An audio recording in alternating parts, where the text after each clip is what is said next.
إن مثل عيسى عند الله كمثل آدم خلقه من تراب ثم قال له كن فيكون الحق من ربك فلا تكن من الممترين فمن حاجك فيه من بعد ما جاءك من العلم فقل تعالوا ندعو أبناءنا وأبناءكم ونساءنا ونساءكم وأنفسنا وأنفسكم ثم نبتهل فنجعل لعنة الله على الكاذبين۔ اللہ تبارک و تعالی نے پچھلی آیت میں یہ بیان فرمایا تھا کہ جو لوگ انکار کرنے والے ہیں، کفر کرنے والے ہیں اللہ اور اللہ کے رسول صلی اللہ علیہ وسلم کا، اللہ تبارک و تعالی ان کو بہت سخت سزا دے گا، بہت زیادہ تکلیفیں دے گا، اور جو لوگ ایمان لائے اور نیک عمل کیا تو اللہ تبارک و تعالی ان کو پورا کا پورا بدلہ دے گا۔ اب یہاں سے اللہ تعالیٰ بیان فرماتا ہے ان مثل عیسیٰ عند اللہ کمثل آدم، کہ عیسیٰ علیہ السلام کی مثال جو ہے اللہ کے نزدیک ویسے ہی ہے جیسے آدم علیہ السلام کی ہے۔ خلقہ من تراب ثم قال له کن فیکون، کہ آدم علیہ السلام کو اللہ نے مٹی سے پیدا کیا، ثم قال له کن فیکون، پھر اللہ تعالیٰ نے کہا کہ ہو جا، فیکون تو وہ ہو گیا۔ تو اللہ تبارک و تعالیٰ نے اس آیت میں ان عیسائیوں کو جو اللہ کے رسول یا اللہ کے نبی حضرت عیسیٰ علیہ السلام کو خدا مانتے ہیں، ان کو کہا کہ اگر تم یہ سمجھتے ہو کہ عیسیٰ علیہ السلام بغیر باپ کے پیدا ہوئے ہیں اس لیے وہ اللہ ہیں یا رب ہیں، تو پھر یہ غلط ہے، اس لیے کہ آدم علیہ السلام تو بنا ماں اور باپ کے پیدا ہوئے ہیں، تو پھر تو تمہیں انہیں بھی رب ماننا پڑے گا۔ وہ چیز تو وہاں پہ زیادہ مشکل ہے۔ آدم علیہ السلام کی ماں اور ان کے باپ کون ہے؟ کوئی نہیں۔ تو اللہ تبارک و تعالیٰ نے آدم علیہ السلام کی ماں کو اور آدم علیہ السلام کے باپ کو نہیں بنایا، آدم علیہ السلام کو مٹی سے پیدا کیا، اور یہاں عیسیٰ علیہ السلام کے باپ کو نہیں بنایا۔ عیسیٰ علیہ السلام کا باپ کون؟ کوئی نہیں۔ اللہ تبارک و تعالیٰ نے ان کو پیدا کیا اور اپنا ایک کلمہ، ایک حکم، اس حکم کے ذریعے سے اللہ تبارک و تعالیٰ نے عیسیٰ علیہ السلام کو پیدا کیا۔ تو اللہ تعالیٰ عیسائیوں سے کہہ رہا ہے کہ تم ان کو رب مان رہے ہو، یا ان کا جو عقیدہ ہے وہ بڑا عجیب ہے۔ ان کا ایک تو رب ماننے کا عقیدہ بھی بڑا عجیب ہے۔ وہ تین کو مانتے ہیں کہ یہ تین مل کر ایک اللہ ہے، یعنی اللہ اور عیسیٰ علیہ السلام اور مریم، ان تینوں کو ایک مانتے ہیں اور کہتے ہیں کہ یہ تین مل کر کیا بنتا ہے؟ رب اور اللہ بنتا ہے۔ تو یہ ان کا، اور یہ خود اس کو سمجھا نہیں پاتے کہ یہ ہے کیا چیز، ان میں اصل کون ہے یہ خود نہیں سمجھا پاتے ہیں۔ تو اصل اللہ تبارک و تعالیٰ نے ان کو کہا کہ تم یہ جو سمجھتے ہو کہ عیسیٰ علیہ السلام تمہارے رب ہیں، یا عیسیٰ علیہ السلام اللہ ہے یا خدا ہے، یسوع مسیح تم جس کو کہتے ہو، تو یہ غلط اس لیے ہے کہ تم نے یہ سوچ رکھا ہے کہ اللہ تبارک و تعالیٰ نے حضرت عیسیٰ علیہ السلام کو بنا باپ کے پیدا کیا، یا پھر وہ جس طرح سے مردے کو زندہ کر دیتے تھے، یا کوئی چڑیا بنائی مٹی کی پھر اس میں وہ پھونک مارتے تھے اور اس کو وہ زندہ کر دیتے تھے، تو یہ سب اللہ کے حکم سے تھا۔ اس کا مطلب یہ نہیں کہ وہ رب ہو گئے، وہ اللہ ہو گئے، وہ اللہ کے حکم سے تھا۔ اللہ کے حکم سے اللہ تعالیٰ نے ان کے اندر ایسی طاقت رکھی تھی کہ وہ بیماروں کو ٹھیک کر دیتے تھے، اور جب کوئی شخص مر جاتا تھا تو اس کو اگر اللہ کے حکم سے چاہتے تو زندہ کر دیتے تھے۔ کوئی مٹی سے اپنے ہاتھ سے چڑیا بنائی پھر اس میں پھونک مار کر اس کو حقیقت میں چڑیا بنا دیا کرتے تھے، اڑتی پھرتی۔ تو یہ اللہ کے حکم سے تھا۔ اس کا مطلب یہ نہیں ہے کہ عیسیٰ علیہ السلام تمہارے لیے رب بن گئے یا اللہ بن گئے۔ تو اللہ تعالیٰ ان کو سمجھا رہا ہے کہ دیکھو، سمجھو اس چیز کو کہ عیسیٰ علیہ السلام کو پیدا کیا اللہ نے بنا باپ کا، اور تم یہ سمجھ رہے ہو کہ وہ اللہ ہے اور اللہ تعالیٰ خود ہمارے سامنے عیسیٰ کی شکل میں آیا ہے، تم ایک طرح سے یہ سمجھ رہے ہو، یہ غلط عقیدہ ہے، اس لیے کہ آدم علیہ السلام کو اللہ تعالیٰ نے بنا ماں اور بنا باپ کے پیدا، یہاں تو ماں ہے، یہاں تو عیسیٰ علیہ السلام کی ماں ہے، لیکن آدم علیہ السلام کی تو نہ تو ماں ہے اور نہ ان کا باپ ہے، تو پھر تم اگر گمراہی کی طرف جاؤ گے تو انہیں بھی تم اپنا رب مان لو گے اور انہیں بھی تم اللہ مان لو گے۔ تو فرمایا اللہ تعالیٰ نے کہ ثم قال له کن فیکون، پھر اس سے کہا کہ ہو جا، تو وہ ہو گیا۔ اب اللہ فرماتا ہے الحق من ربک فلا تکن من الممترین، کہ حق جو ہے تیرے رب کی طرف سے، اللہ کی طرف سے حق بات یہی ہے۔ عیسائیوں سے اس سورہ کے اندر خاص طور سے انہی کو اللہ تعالیٰ نے ٹارگٹ کیا ہے، انہی کے بارے میں بیان فرمایا کہ عیسائیوں سے یہ کہہ رہا ہے کہ حق بات یہی ہے، جو تم سمجھ رہے ہو یا پھر جو تم سوچ رہے ہو یہ غلط ہے۔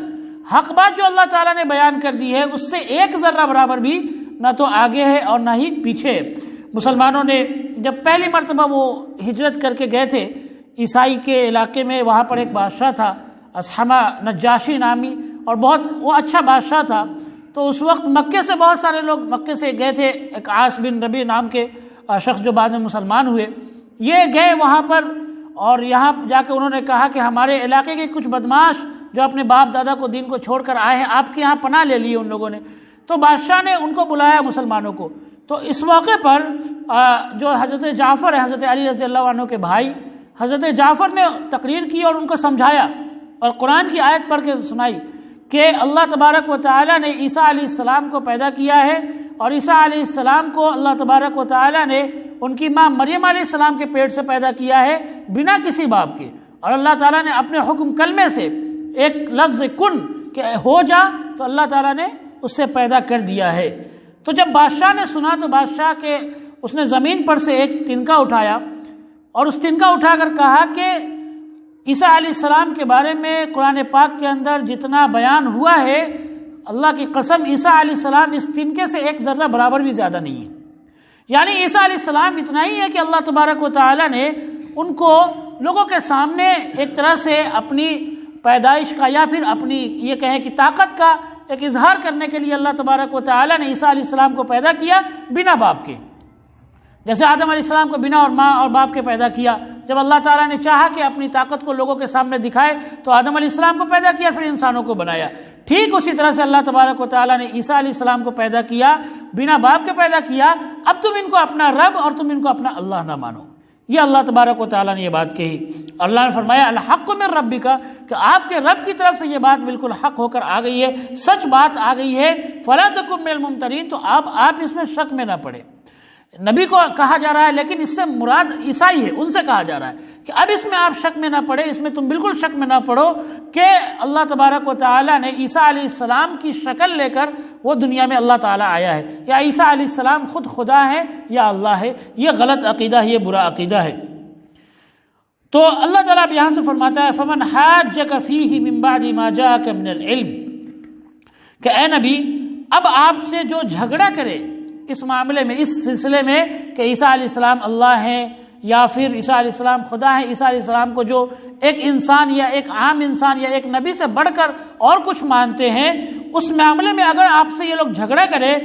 ما جاءک من العلم، بعد اس کے کہ علم آ چکا ہے، اللہ نے قرآن کے اندر ساری چیزیں بیان کر دی ہے، کھول کر اللہ تعالیٰ نے رکھ دی ہے، حق بات پوری بات ان کے سامنے اللہ تبارک و تعالیٰ نے سمجھا کر رکھ دیا ہے کہ عیسیٰ علیہ السلام کو کیسے پیدا کیا۔ آپ نے دیکھا کہ اللہ تعالیٰ نے قرآن پاک کے اندر اس سے پہلے کی آیتوں میں پورا بیان کیا تفصیل کے ساتھ میں کہ اللہ تعالیٰ نے کس طرح سے مریم علیہ السلام کو پیدا کیا، اور پھر مریم علیہ السلام کے پیٹ سے اللہ تبارک و تعالیٰ نے عیسیٰ علیہ السلام کو کس طرح سے پیدا کیا۔ اب یہ بات بالکل حق آ چکی ہے اور پورا علم تم کو مل چکا ہے۔ اب اس کے بعد میں اے نبی اگر یہ لوگ آپ سے جھگڑا کرتے ہیں فَقُلْ تَعَالَوْا نَدْعُوا أَبْنَاءَنَا وَأَبْنَاءَكُمْ، تو اب آخری حالت یہ ہے، اب آخر میں بالکل معاملہ یہ ہوگا کہ اب بحث و مباحثہ ختم، اب بات چیت نہیں ہوگی۔ اب کیا کرنا ہے اے نبی، آپ کہیے تعالوا، آ جاؤ، ندعو ابناءنا وابناءکم، ہم اپنے بچوں کو بلائیں گے، تم اپنے بچوں کو بلاؤ، ونساءنا ونساءکم، اور ہم اپنی بیویوں کو بلائیں گے، تم اپنی بیویوں کو بلاؤ، وانفسنا وانفسکم، اور ہم اپنی جان کو بلائیں گے، یعنی ہم خود آئیں گے اور تم خود آؤ، ثم نبتہل، پھر اس کے بعد میں ہم کیا کریں گے، گر گرا کر اللہ سے دعا کریں گے، فنجعل لعنت اللہ علی الکاذبین، اور ہم جھوٹوں پر اللہ کی لعنت بھیجیں گے۔ یہ جو آیت ہے اس کے اندر اللہ تعالیٰ نے آخری حالت بتائی ہے کہ جب بحث مباحثہ کا بالکل ہی دروازہ بند ہو جائے، آپ نے پوری دلیل رکھ دی اپنی بات میں، آپ نے تمام چیزوں کو بیان کر کے کھول کر رکھ دیا، لیکن سامنے والا اب بھی ماننے کو تیار نہیں ہے، حق بات سے وہ پھر رہا ہے، منہ پھیر رہا ہے، تو آخری حالت یہ ہے کہ ان کو کہو، ان کو بلاؤ، کس بات کے لیے؟ قسم کھانے کے لیے، ان کو قسم کھانے کے لیے بلاؤ، اور ایسے نہیں وہ خود بھی آئے، ان کے بچے بھی آئے، ان کی بیویاں بھی آئے، سب کے سب آ جائے، اور آنے کے بعد میں ہم بھی آ رہے ہیں اپنے بچوں اور بیویوں کو لے کر، نبی صلی اللہ علیہ وسلم سے اللہ نے کہا، اور قسم کھاؤ کہ جو جھوٹا ہوگا اس پر اللہ کی لعنت ہوگی، جس کا دین جھوٹا ہوگا، جس کا طریقہ جھوٹا ہوگا، جس کا طریقہ غلط ہوگا، یا پھر جس کا عقیدہ غلط ہوگا، اس پر اللہ کی لعنت ہوگی۔ تو یہ آخری حالت ہے۔ اور نبی صلی اللہ علیہ وسلم کو یہ بات کب کہی گئی تھی؟ جب نبی صلی اللہ علیہ وسلم نے یمن کے اندر عیسائیوں کا ایک قبیلہ تھا، نجران نام کا قبیلہ تھا، تو یہ اللہ کے رسول صلی اللہ علیہ وسلم نے یہاں پر بھیجا مسلمانوں کو کہ جائیں اور وہاں پر اعلان کرے کہ یا تو تم مسلمان ہو جاؤ، یا پھر تم جزیہ دو، جو ٹیکس ہوتا ہے وہ ٹیکس دو، کیونکہ ہم تمہاری حفاظت کریں گے، تم ہماری حفاظت میں رہو گے تو ٹیکس دینا ہوگا، اور تیسری چیز یہ ہے کہ ہم سے لڑائی کے لیے تیار ہو جاؤ۔ تو وہاں پر پھر نجران کے قبیلے سے 60 لوگوں کی ایک جماعت آئی نبی صلی اللہ علیہ وسلم کے پاس میں، 60 لوگ اس کے اندر آئے، اور 60 لوگوں میں 14 ایسے لوگ تھے جو بڑے بڑے سردار تھے اپنی جماعت کے، اپنے قبیلے کے، جو قبیلہ یعنی جن جاتی جو ہوتی ہے اس وہاں پہ، تو وہاں کے 14 لوگ بڑے بڑے سردار آئے نبی صلی اللہ علیہ وسلم کے پاس میں، اور جب مدینے کے اندر آئے تو اس وقت نبی صلی اللہ علیہ وسلم عصر کی نماز پڑھ چکے تھے، اور یہ لوگ بڑے بڑے جبہ، دستار، ٹوپی اور عجیب سی شکل بنا کر، ہیبت ناک خوفناک شکل بنا کر یہ لوگ آئے، اس وقت حاضر ہوئے اور مدینے میں آئے، اور مدینے میں مسجد نبوی میں ڈائریکٹ جا کر انہوں نے اپنی نماز شروع کر دی، اپنی نماز جو دوسری طرف، کس طرف؟ بیت المقدس کی طرف منہ کر کے، کعبہ کی طرف نہیں کرتے ہیں منہ، بیت المقدس کی طرف منہ کرتے ہیں، مسجد اقصی جو ہے جو فلسطین میں، تو اس طرف چہرہ کر کے نماز پڑھنے لگے۔ نبی صلی اللہ علیہ وسلم نے کہا کہ ابھی رک جاؤ، اسے کچھ نہ کرو، اسے منع نہ کرو۔ اس کے بعد میں اللہ کے رسول صلی اللہ علیہ وسلم سے بحث ہوئی، اللہ کے رسول صلی اللہ علیہ وسلم نے بحث کرنے کے بعد، ان سے باتیں کرنے کے بعد حق بات قرآن کی آیت رکھ دی، اور پھر اس کے بعد اللہ تعالیٰ نے یہ آیت اتاری اور ان سے کہا اللہ کے رسول صلی اللہ علیہ وسلم نے کہ اب بحث کا وقت ختم ہو گیا ہے، اب کیا کرو؟ اب تم آ جاؤ، اپنی بیویوں اور اپنے بچوں کو لے کر آ جاؤ، اور یہاں پر بیٹھ کر قسم کھاؤ کہ کون جھوٹا ہے، جو جھوٹا ہوگا اس پر اللہ کی لعنت ہوگی۔ تو اللہ کے رسول صلی اللہ علیہ وسلم حضرت علی رضی اللہ عنہ کو، حضرت فاطمہ جو ان کی پیاری بیٹی تھی، اور حضرت حسن اور حضرت حسین،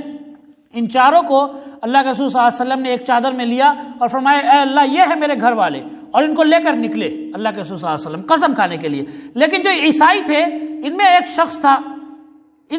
تھا وہ بالکل عرب کا تھا وہ، لیکن وہ عیسائی بن گیا تھا، اور اس کو اس وجہ سے بہت عزت ملتی تھی اپنے قوم کے اندر، قبیلے کے اندر بڑی عزت ملتی تھی، اس نے اپنا دھرم بدل لیا تھا تو اس کو بڑی عزت ملتی تھی۔ اب یہ شخص جانتا تھا، اس نے پرانی کتابوں کے اندر نبی صلی اللہ علیہ وسلم کے بارے میں پڑھ رکھی تھی، تو اس کو معلوم تھا کہ یہ نبی صلی اللہ علیہ وسلم ہے۔ تو جب لوگوں نے کہا کہ ان کے عیسائیوں نے کہا کہ ٹھیک ہے ہم بھی قسم کھانے کے لیے تیار ہیں، تو اس نے ان کو بہت سختی سے منع کیا،